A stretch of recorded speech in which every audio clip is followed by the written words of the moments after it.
Hi everyone, this is Lian Portuguese, your millennial psychologist. Pero yon, should you major in psychology? So kung hindi niyo pa napapanood yung part 1 of 3 kanina, na in-upload ko na din, ayan, pwede niyong panoorin kasi doon sinabi kung ano nga ba yung psychology at ano yung usual na parang lagi natin na-encounter as psych majors. Oo, ano yung mga general statements na mostly yun din yung nasasagot natin dahil doon sa yun. So, pwede niyo panoorin yung part 1 na yun. Pero dito ngayon, pag-usapan natin, should you major in psychology? Makikita natin dito yung route ng psychometrician, route ng psychologist. So, hindi ako solely nag-based doon kay James Calat na intro to psych na reference. So, sinubukan ko din na lagyan din siya based doon sa Philippine context. Para naman, syempre, mas makarelate din tayo. At dito din, medyo dadaanan natin ng konti kung ano ba yung mismo mga specializations na maaring hindi nyo pa nakita kasi most of the time kapag sinabing psychologist, laging clinical psychologist yung iniisip. Pero napakalawak ng psychology, may iba't iba din siyang specialization. So yan, para ito sa'yo. Yeah, so usually kasi kapag nag-take ka ng psych, no, kailangan ma-prepare ka din. Ayan. So, ano ba yung mga ipe-prepare natin dito? So, psychology courses prepare people to, ayan, ito yon, evaluate evidence, organize and write papers. Actually, marami nga. Kasi nung college din ako, sobrang dami naming mga paperworks, research, to the point na may mga strict professors kami na every week meron ka dapat ipapasa na mismo mga experiments. Dapat may mga specific number of references kayong ginamit, hindi bababa sa 10, etc. etc. Yun yung time na yun. And imagine that time, ano pa yun National Library pa usually yung pinupuntahan namin. Kasi kailangan nandun talaga. Ayan. And of course, courses prepare people to handle statistics. So, hindi po totoo na walang math sa psychology. We have math sa psych. Sa lahat naman actually ng courses ay meron talaga tayong math. So, hindi lang actually sa psych. So, meron tayong physics dyan. Depende pala kung ano yung nasa curriculum ninyo. Meron din tayong iba pang math. Like sa amin dati may college algebra pa kami, etc. So, yun. Meron tayong math. O, meron tayong psych stats din at saka psych assessment, ganon. And then, listen carefully to what people say. Ayan, pine-prepare tayo doon. More on listening talaga yung dine-develop din natin na skill dito. At the same time, as we go along din sa program na to, nade-develop na din yung empathy natin. Na-exercise naman yung empathy. Wala namang tao na parang automatic, ano na talaga sila, no? Mataas yung empathy nila. So, na-exercise din siya. And then, of course, pine-prepare din tayo or pine-prepare din yung mga tao to respect cultural differences.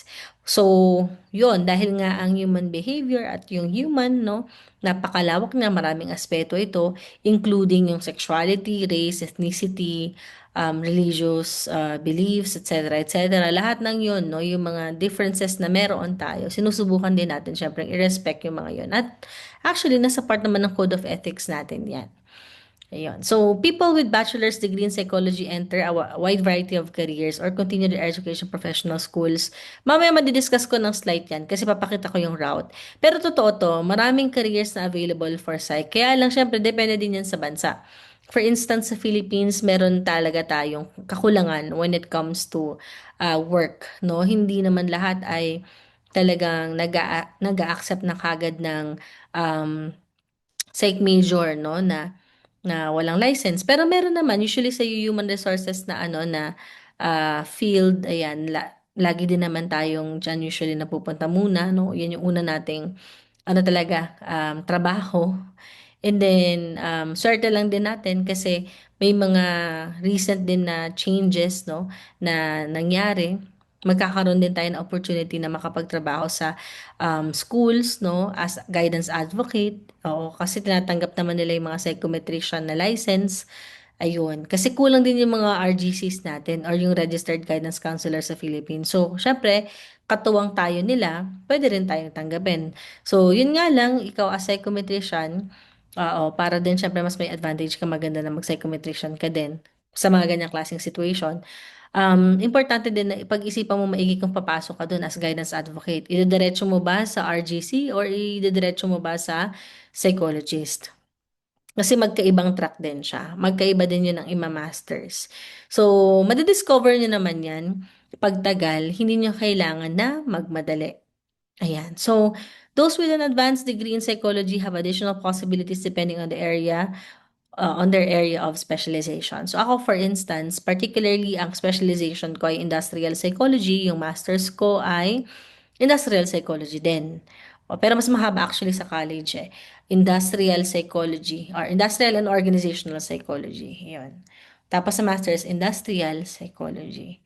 So, vertically aligned ba ako? Yes. Sa trabaho ko naman ngayon, nasa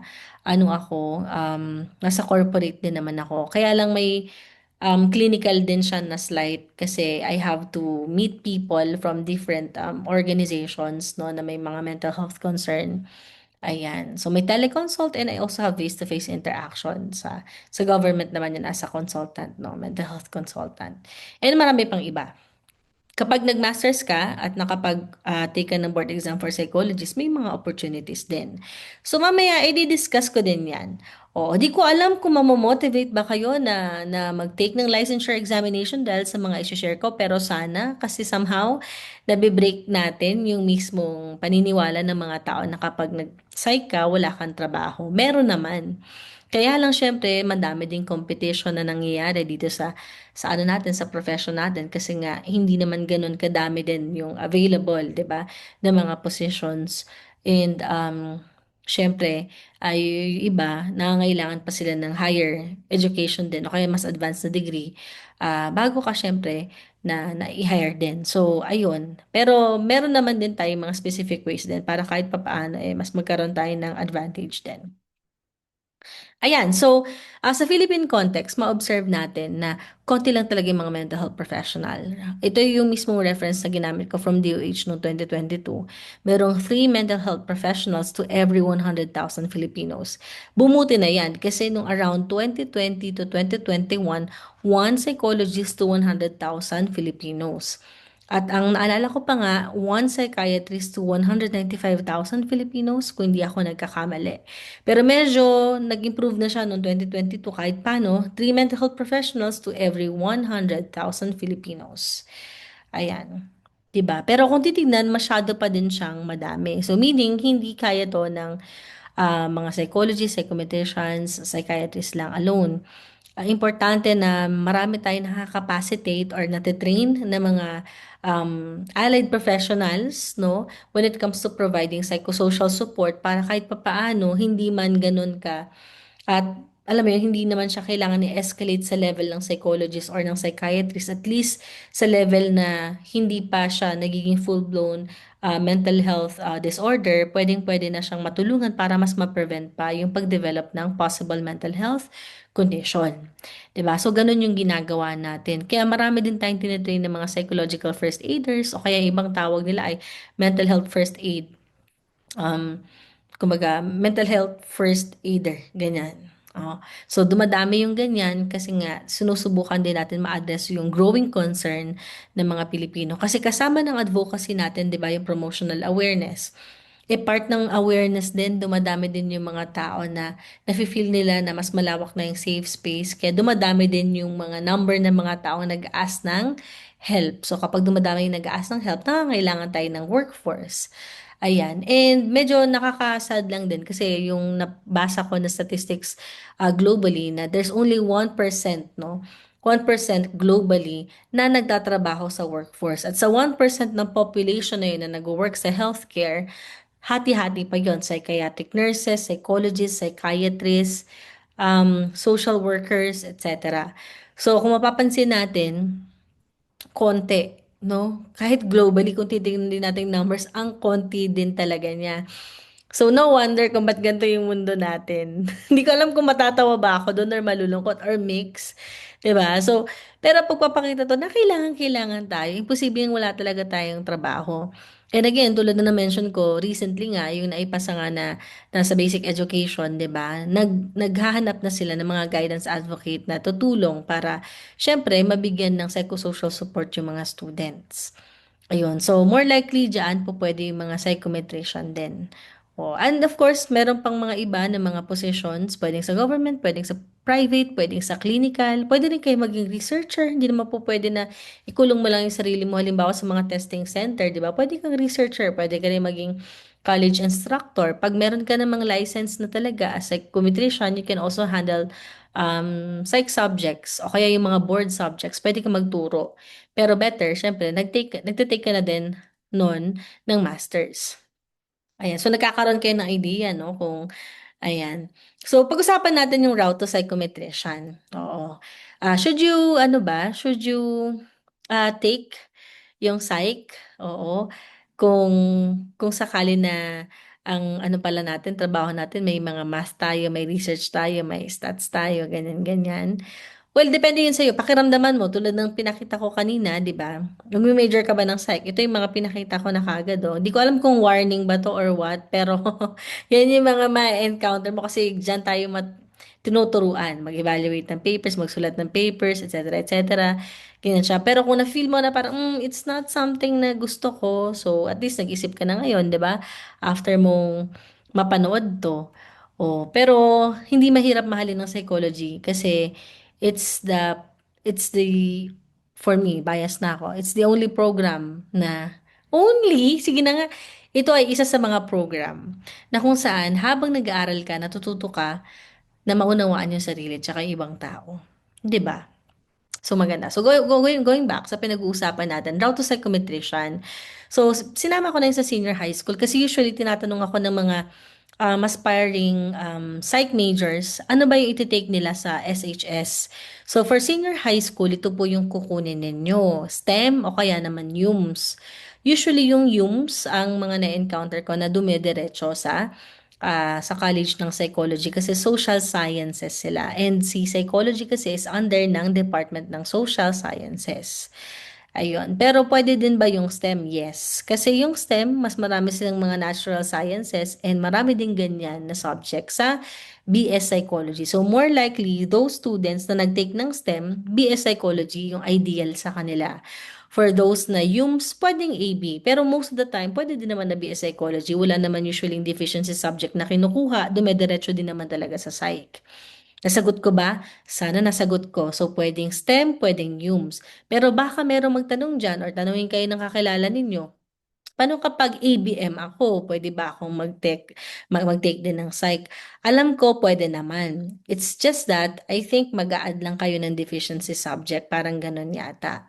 Tingnan ninyo, kausapin nyo. Kasi hindi naman kayo usually pinipigilan sa ganyan. May mga ina-add lang tayo ng konti.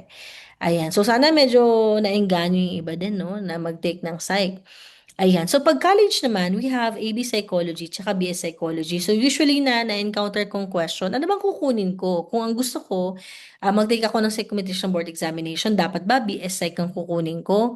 Hindi ba ako makakapag-take ng Psychometrician Licensure Examination kung AB yung psych na ano ko, na program ko? Hindi naman siya nagma-matter as long as nakuha mo yung lahat ng subject na needed for the licensure examination for psychometrician. At ano ba yung mga four board subjects na to? Nandun yun yan, nakita mo sa ilalim yung check the RA 10029 or the psychology law kasi nakalagay lahat doon yung requirements. Pero basically ito siya, industrial psychology, abnormal psychology, psychological assessment, and ano yung isa? Nakalimutan ko daw, no? Psych assessment, ayun, DevPsych. So, DevPsych, Psych Assessment, Industrial Psychology, Abnormal Psychology. So, yung apat na yun, kung meron ka niyan sa AB-Psych, makakakuha ka ng licensure examination. And ano bang difference ng AB-Psych sa BS-Psych? Ideally kasi, pag sinabi natin BS-Psych, pre-med course yan. So, kung gusto mong mag-doktor, BS Psychology, kasi maraming natural sciences, hindi mahirap sa yung mag-adjust kung magiging doktor ka. Kasi nga maraming natural sciences chem, or zoology, or anatomy and physiology, tulad ng mga tinig din namin before. BS Psych din kasi ako. Ayan. So sa AB-Psych naman, mas madami siyang liberal arts na subject. So ano ba yung mga example nun? Alam ko, yun yung mga philo, ayan. Alam ko naman meron din mga loan obligation and contracts, di ba? Oo, gano'n. So, mga ganyan. Oblicon yata 'yun, tama ba? Oo, so 'yun. Tapos may mga liberal arts subjects pa. Parang ideally alam ko 'yun yung pang pre-law. So, kung gusto mo maging lawyer, 'di ba? In the future, dapat AB Psych yung kunin mo. Pero just in case na nagbago yung utak mo, ay ang nakuha mo na kagad ay AB Psych, pero hindi mo pala gusto mag-law, gusto mo maging psychologist, pwede din ba? Pwede naman. Magte-take ka lang ng masters. Usually wala namang deficiency subject kasi psych pa rin naman siya. Ganon din naman sa BS Psych. Pwede ka na rin naman dumiretso sa masters. Oo, so yun yun. Ngayon, ayun na yun. So pag nakagraduate ka na sa AB Psych, BS Psych, yun, kailangan mo ipasa syempre yung licensure examination for psychometrician. Pag napasa mo yan, congrats, psychometrician ka na. Ganon siya. So, yan, para mas makita niyo pa yung comprehensive na difference ng AB Psych sa BS Psych, you can actually visit yung CMO 34S 2017. Yan, CHED Curriculum in Psychology for AB and BS Psych. Susubukan kong ipin siya sa mismong description ng YouTube channel ko para pwede nyo na din siya totally ma-check kaagad at hindi kayo mahirapan na makita. Okay ba tayo doon? Okay, so malinaw kung anong difference ng AB Psych at BS Psych ha. Oo, at pwede siyang makapag-take ng licensure examination. 4 years. Okay. So, syempre, kung isasama mo 'tong senior high, hindi na yan 4 years. Syempre, yung tinutukoy kong 4 years dito ay yung sa college. Okay? So, ngayon, pumunta naman tayo doon sa psychologist na route. Ito kasi nagba-vary yung mismong years eh. Depende din sa school kung saan ka nag-enroll. So, 2 to 5 years, yan, yung sa masters yung tinutukoy ko dyan. So, pero 4 years ng college plus kung ano man yung pinasok mong school at gaano ka kasipag doon sa masters mo, kung paano mo siya matapos, yun yung number ng taon na nagstay ka para maging psychologist. So, ako personally, 7 years bago ako naging psychologist. So, hindi pa to yung tinutukoy natin na psychiatrist. Yung psychiatrist naman, ito ay sa med na siya, 'di ba? Sa med school mo na 'yun gagawin tapos magre-residency ka pa. So wala siya dito sa mismong route to become a psychiatrist, pero malinaw may additional pang years, 'di ba? At magre-residency ka. Magte-take ka din ng additional pa ng mga ano, iba pa, iba-iba. So iba yung route na 'yon, no? Dito ako sa psychologist kasi ito yung tinik ko. Okay? So from college, ayan, AB or BS Psych, magma-masters ka ngayon. Question, requirement ba na mag-take ka ng psychometrician licensure bago ka mag-masters or bago ka maging psychologist? Hindi po. Hindi po siya requirement. So, kung graduate ka ng psych, no, tapos dumiretso ka ng masters, okay lang yan, wala yung problema. Okay? So, pwede kang dumiretso, hindi siya requirement. May mga nagtatanong din sa akin, pwede ba yun na mag-masters ako kahit wala pa akong trabaho? Yes, may mga tumatanggap po ng schools na kahit wala kang trabaho, full-time student ka, pwede ka po maging full-time student. Okay? At nagtitake ka ng masters. Oo. So, swerte mo pag ganun kasi at least pinoproblema mo yung school lang. Hindi ka na nag-iisip ng trabaho masyado, no? Ayan. Yon, no? Pwede yon. Oo. However, alam ko may mga schools na iba yata required na meron kang experience. Pero alam ko ngayon, inalis na nila yun kasi dumadami yung mga nag-a-accept ng ano, kahit walang work, okay naman pumasok. Ako personally, pumasok ako ng masters nang wala pa akong work. Nagka-work ako na nandun na ako sa masters o na nagtitake na ako. Ayun. So ano 'yan, sa master's degree, syempre in psychology, ikaw bahala kung ano yung isa-specialize mo. Ako, specialization ko ay industrial psychology. 'Yun, industrial psychology yung sa akin, na specialization. Paano 'yun? Nag-take ka ng clinical internship. So ang internship ko kasi nga specialize ako ng IOI sa corporate. Nagdagdag pa ako ng clinical internship. Unfair ba? Wala akong magagawa eh. Kasi hindi ko naman kinuha yung clinical psychology, di ba? So, alam naman natin kung ano dapat ang i-take kung gusto mong maging ano, 'di ba, psychologist, 'di ba? So, ako na 'yun, sa sarili ko na 'yun, 'di ba? Okay, ako na yung may problema, char. 'Di ba? So, nag-add pa ako ng clinical internship para lang makapag-take ako ng board examination. Kasi bakit naman kasi ganun dito sa Pilipinas, no? Pag psychologist board examination, leaning towards clinical siya. Hindi siya IO or hindi siya yung general psych. Actually, dapat general psych. Diba, para sa mga doctor before sila mag-specialize. Diba? Kailangan sila maging yung MD. Pagka MD, saka sila residency pa. Iba pa yun. Tapos, magte-take ulit sila ng exam. O halimbawa, psychiatry, ganyan-ganyan, ganon. So, parang dalawa pa yata ang exam sila, ganon.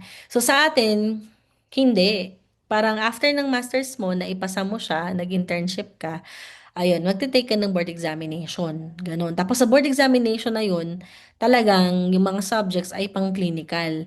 So, ikaw bilang IO Psychology major, di ba? Oo, doble yung effort mo kasi kailangan mo pang magkuha ng mga additional subjects. So, kaya kung bakit ako umabot ng 3 years sa masters ko, kasi nag-add pa ako ng mga subjects na related sa clinical. Plus, nag-summer pa ako noon. Kaya napadali pa yun kahit papaano. Kung hindi ako siguro nag-summer at the time, baka 4 years or 4.5 yun. Parang ganyan siya. 'Di ba? So, nag-rant kasi clinical siya eh. Actually, sana 'di ba? It's general para ikaw kung gusto mo mag-specialize o meron kang opportunity na mag-specialize doon sa gusto mo. Hindi yung parang clinical siya. Pero okay lang din naman kasi kung wala din naman akong clinical na ganong klaseng mga subjects and background, 'di ba? Eh di sana hindi ko din magagawa yung mga ginagawa ko ngayon. O, kaya lang, again, bakit sobrang dami na clinical lang talaga siya? O, yon. Anyway, may mga advantages din naman kung nag-major ka na IO Psych kasi you can run an organization, sa mga pagre-restructure, consultancy, mas may alam ka in terms of ganon. Kasi nga, yun yung major mo. Oo, pero hindi natin syempre mapipredict yung success rate pa din dyan at the end of the day kasi skill pa din siya and experience din na kino-combine. And of course, kung meron kang funding and finances, etc., etc. Pero, meron ka pa rin advantage, especially kung meron kang goal eventually na magkaroon ng business mo o kaya naman siguro kung anong plano mo sa buhay, no? So, related sa mismong pagiging IO psychologist. Ayan. So, sana nakita ninyo, no?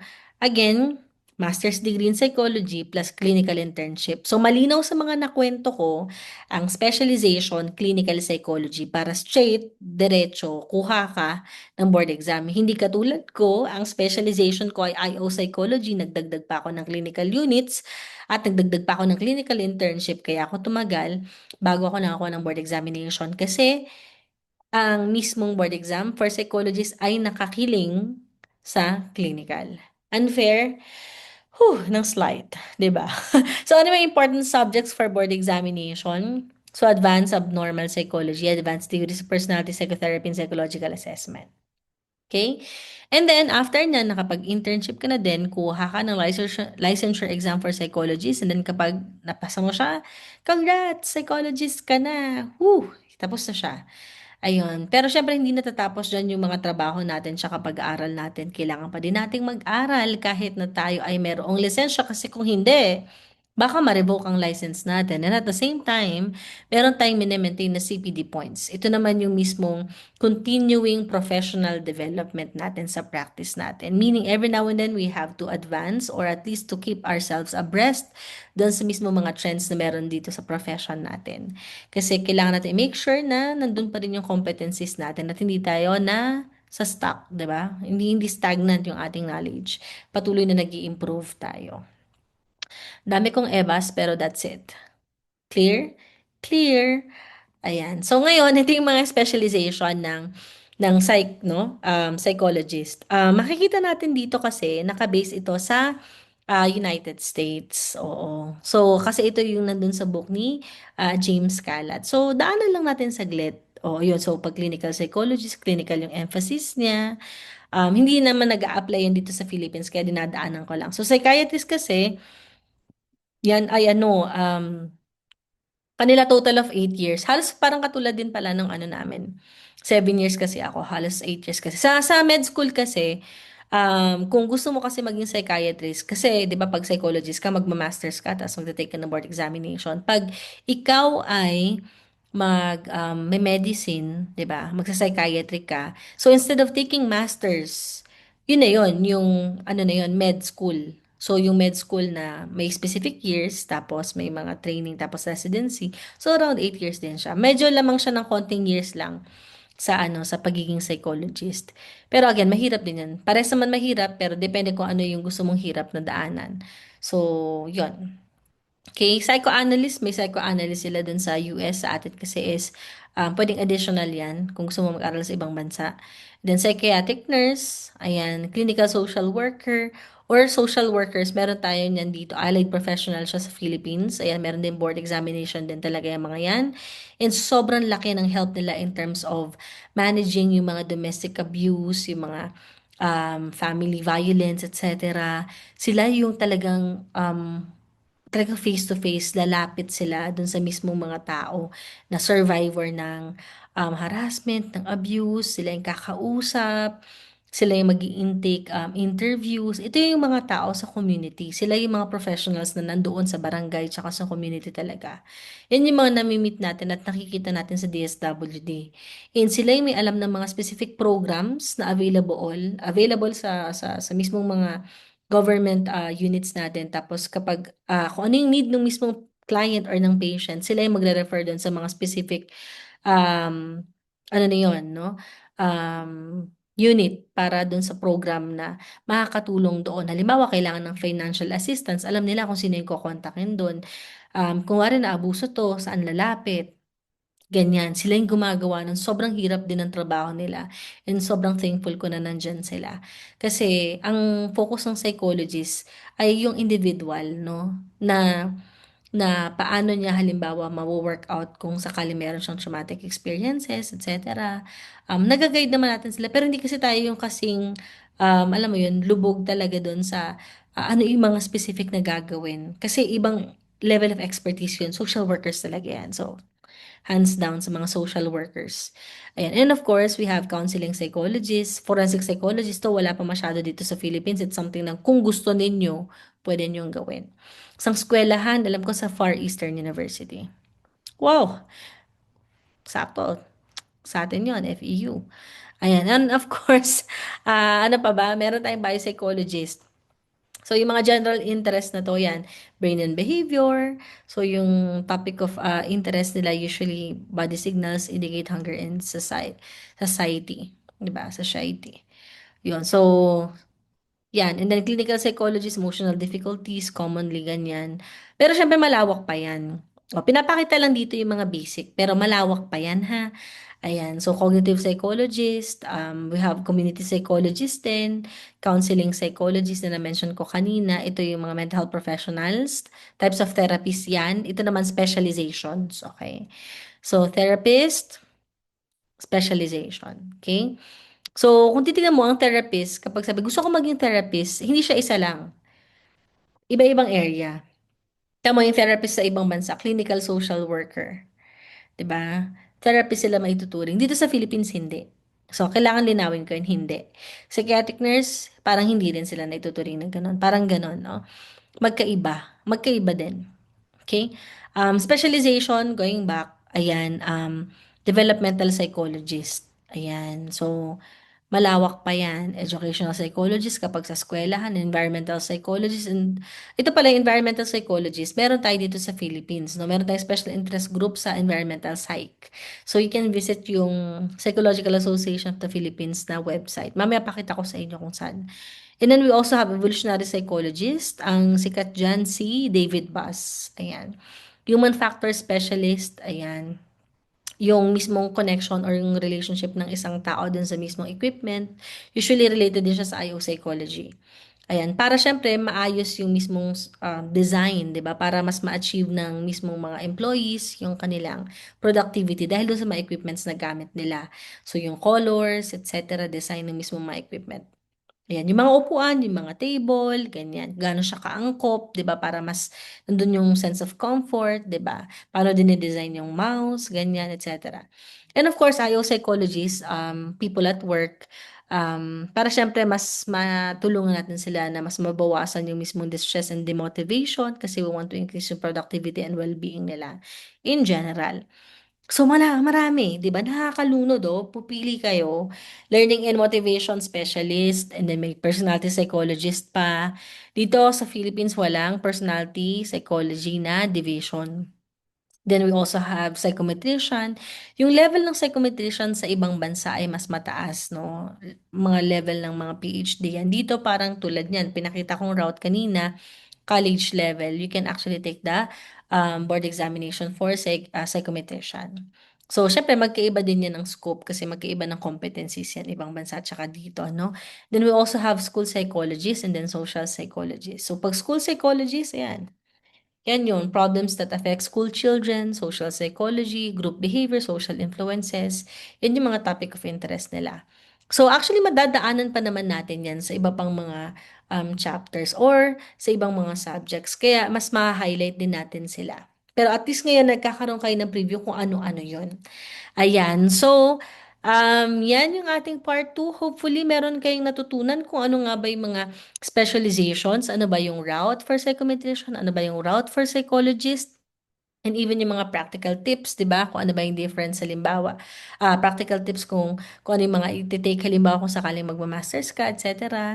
And nalaman nyo din na may mga opportunities din pala or trabaho dito sa Philippines. Ayan. So sana nasagot ko din yung mga basic questions. Balikan nyo na lang kung sakaling gusto nyong balikan yung difference ng BS Psych, AB Psych, ng Hume and STEM, etc.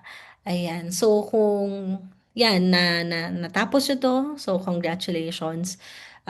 Hopefully, no, medyo nakakapanyo na kung saan kayo magse-specialize, kung saan ka magaling, 'di ba? Kung saan yung merong spark of joy mula dun sa mga na-mention ko at dun ka interested. Ayan. So, itatry ko, no, na mapakita sa inyo later on. O, sa part 3 na yon, no, yung Psychological Association of the Philippines, American Psychological Association, at Pambansang Samahan sa Psikolohiyang Pilipino. Kasi nasa part 3 yan. So, but for now, ayan, maraming maraming salamat sa pakikinig. Hopefully, nag-enjoy kayo sa ating mixing discussion. Ayan. So, maraming maraming salamat. See you again sa ating next na video.